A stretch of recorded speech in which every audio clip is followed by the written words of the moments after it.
Hello guys! Hello! This is for water sign, Pisces, Scorpio, and Cancer.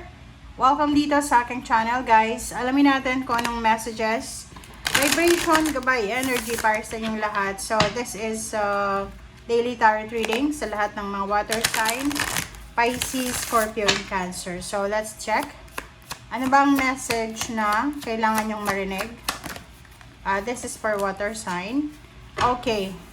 Sa araw na ito, nakikita natin na yung iba sa inyo dyan ay busy kayo. So, maybe you are learning something like skills, musical instruments, kumanta, sumayaw, or you're learning to bake, or kung ano man siya. Okay? So, ito yung first message mo. So, may posibilidad na yung mga water sign ngayon ay nag-aaral kayo ng mga bagay-bagay, mga strategiya kung paano kumita ng pera. It's either nag-aaral ka kung paano ka makakapagtrabaho sa internet or kung saan pa man na gusto mong magkaroon ng kita financial. Alright. So, alamin din natin kung anong message sa iyo ng iyong spiritual helper sa araw na ito. Okay, this is your energy. 10 of water, 10 of cups. Yung message na to, sinasabi ng baraha sa iyo na sa araw na ito, water sign, you're contented. Wala kang masyadong issue sa pamilya, sa love life. Yung emotional and material needs mo ay wala ding masyadong issue. So, nakikita ko sir dito na masaya ka. You're fulfilled, you're achieved, satisfied ka sa kung ano man na emotional and financial na pamumuhay mo sa araw na ito. Okay, so let's dig in. Ano pa ba ang message ng baraha sa'yo para sa araw na ito?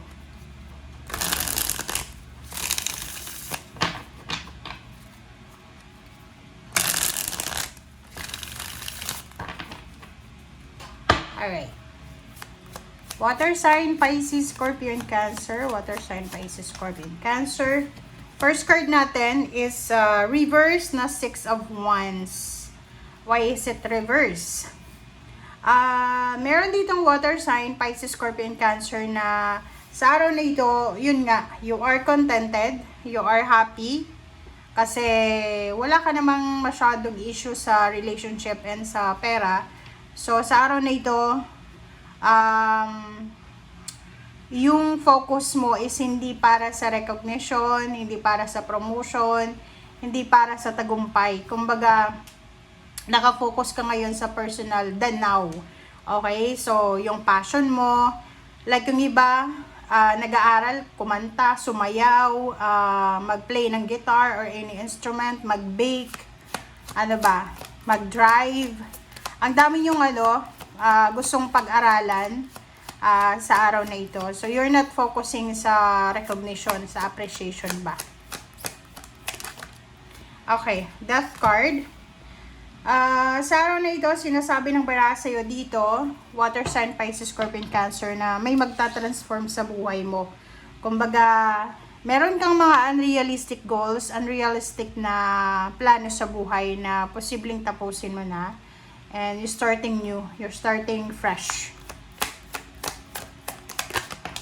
Okay, next is 3 of Wands. So, etong 3 of Wands na to, sinasabi ng baraha sa'yo dito na may naghihintay na iba sa inyo. Like yung Cancer, siguro Cancer tsaka Scorpio.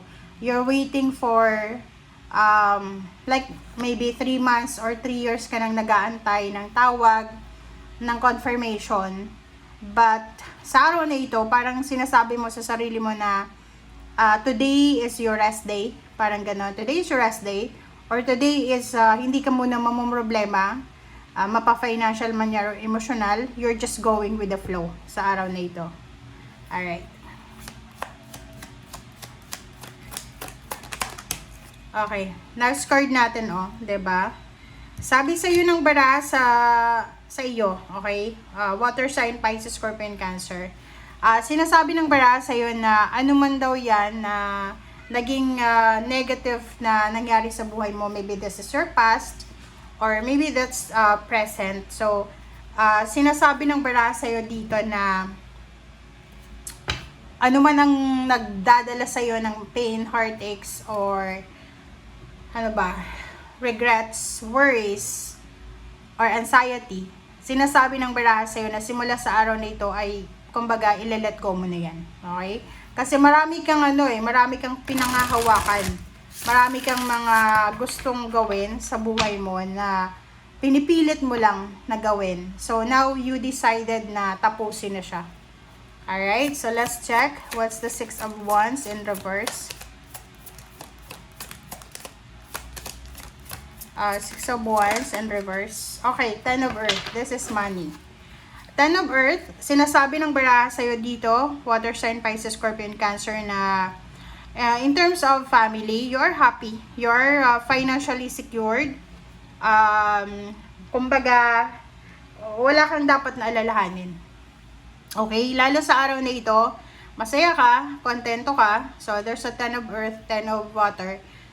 Sinasabi ng baraha na financially and emotionally, you are secured. Lahat ng pangangailangan mo ay kumbaga, lahat ng pangangailangan mo ay makukuha mo yan, mariresolve mo siya. So, hindi ka dapat nag-aalala. So, wala ka naman dapat alalahanin today, talaga. Alright, next is Eight of Air. So, yun. So, tapos na. Sinasabi ng baraha sa'yo dito, water sign, Pisces, Scorpion, Cancer, na today, yung illusion na you are trapped, you are in a stagnant position, kasi minsan may mga ganun tayo eh. Tayo lang naman yung naglalagay ng sarili natin sa problema. Yung parang wala namang problema, panay ang ano mo eh. Anong tawag dyan? Overthinking, overanalyzing, hindi ka natutulog sa gabi, sa pag-iisip. So dito, tapos na yung pag-iisip mo, tapos na yung ilusyon na stagnant ka, or tapos na yung ilusyon na wala kang pera, or tapos na yung ilusyon na you're not successful, or yung mga ilusyon na unrealistic talaga. Alright.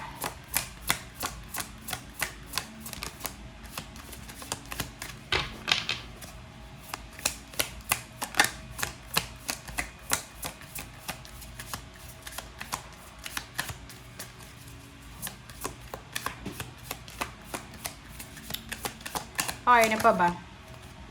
Next card natin is Ace of Water. So, this is water sign also.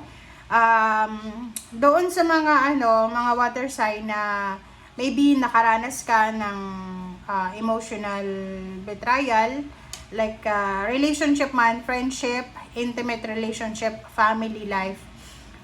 Sinasabi ng baraha sa'yo na huwag kayong mag-alala kasi your past will be just history, okay?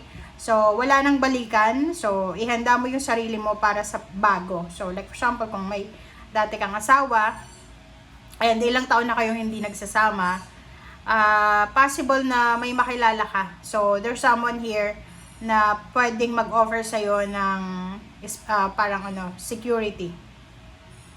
Security, emotional security, and new love life, new home. Okay? So, last card natin, Ace of Swords and Nine of Swords.